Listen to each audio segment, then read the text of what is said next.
So you've got like a lot of experience working with the donor agencies, government के साथ भी आपने काफ़ी closely काम किया है. I remember like reading one of your tweets जिसमें आपने काफ़ी उसको conclude किया by mentioning कि जो meetings होती हैं जिसमें फॉरनर जो हैं वो होते हैं डोनर एजेंसी से भी, गवर्नमेंट के लोग होते हैं, और मीटिंग खत्म होने के बाद रियल कॉन्वर्सेशन स्टार्ट्स इसमें वो कहते हैं जी ये चांदे की ने. बिल्कुल. तो इसके बारे में थोड़ा नहीं, एक देखें उसमें 2-3 बातें. मैं अब और अफ्रीका में भी काम कर चुका हूँ, नेपाल में भी आके पीछे, लेकिन जो रियल मज़ा आता है वो पाकिस्तान में ही काम करने का मज़ा आता है, क्योंकि उसमें हमारी कल्चरल भी चीज़ें शामिल हैं.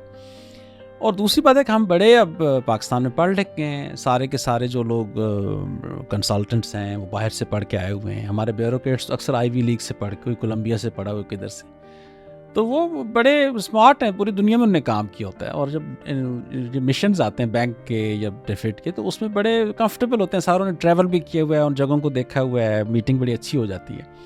लेकिन उसमें कल्चरल एंगल भी है कि जब मीटिंग सारी ख़त्म हो गई, सारी प्रेजेंटेशन सब कुछ, और बड़े आराम से सब लोगों ने हाथ मिला के चले गए, तो फिर थोड़ी देर बाद फिर एक रियलिटी भी सिंक इन करना शुरू होता है कि यार ये आधा 3-4 घंटे में अंग्रेज़ी बोलते रहे, पता नहीं हम क्या. तो कहते हैं यार ये बताएं ये क्या, फिर इसका क्या बनेगा ना, ये क्या होगा. तो उसमें फिर रियल कन्वर्सेशन शुरू होती है कि अच्छा यार वो ये कह रहे हैं कि भाई आप ये प्रोग्रेस दिखा सकते हैं कि नहीं, इस पे जा सकते हैं आगे कि नहीं, इस पे. और उसमें थोड़ा हमारा जो एक कंटेम्प्ट भी होता है ना फॉरेनर्स के साथ हमारा, कि भाई ये सारी बातें इन्हें पता ही नहीं है, हम इतनी देर में एक्सप्लेन करते रहे, हमें पता है अपनी रियलिटी को, उसको भी थोड़ा सा हम मजाक कर रहे होते हैं.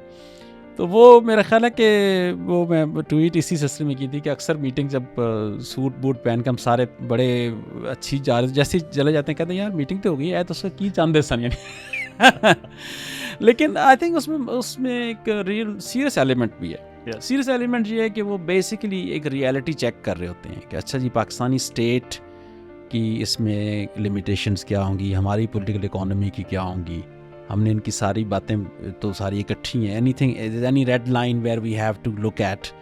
तो आमतौर पे वो that's a way to rethink and reevaluate the proposals and then agree on something and move forward. And I think normally Pakistani government, अक्सर मैं वर्ल्ड बैंक के या बाकी कंसल्टेंट्स आते रहते हैं यहाँ पे, उनसे पूछते हैं, तो हमारा बड़ी गवर्नमेंट का अच्छा तासुर है, because we are very good hosts, बड़े चीयरफुल हैं हम, पॉजिटिव हैं, एक्सेस भी हम बड़ा अच्छा देते हैं लोगों को, बात सारी सुनते हैं उनकी, और खुशी से काम करते हैं लोगों से. और हमारे अंदर कोई ख़ास लोगों के चिढ़ते नहीं बड़ी जल्दी हम. We are very open minded.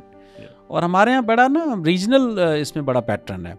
मसलन सिंध में जाएंगे तो आपको और वार्मथ मिलेगी, यानी वो आपको गिफ्ट्स भी देंगे साथ, उनके पॉलिटिशियंस आपको कहेंगे कि भाई आप आए ना हमारे साथ, हम आपको अपने गांव ले जाते हैं वहाँ पे. They very very good.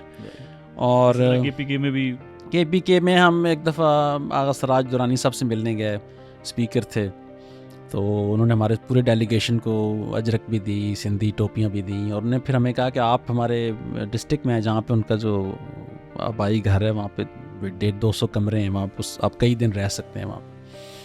और हमने कहा आप भी हैं, तो उन्होंने कहा भाई मैं तो ये सब जेल बनाया हुआ, तो मैं उसमें कैद हूँ, अभी मैं उसमें बैठा हूँ आपके पास उस वक्त उनके ऊपर कोई केसेस थे. देखिए हमारे लोगों में बड़ी सलाहियत है दुनिया के साथ चलने की, उनमें बड़ा कॉन्फिडेंस है. आप देखें कि इतनी इम्पॉसिबल सिचुएशंस में जो पिछले 40 सालों में, despite our foreign policy blunders, despite our changing sides again and again, हम फिर भी कैसे अपने आप को बचा के यहाँ पे ले आए हैं. और हमारे यहाँ प्रॉब्लम्स भी बहुत ज़्यादा हैं, लेकिन गेन्स भी बहुत ज़्यादा हुए हैं.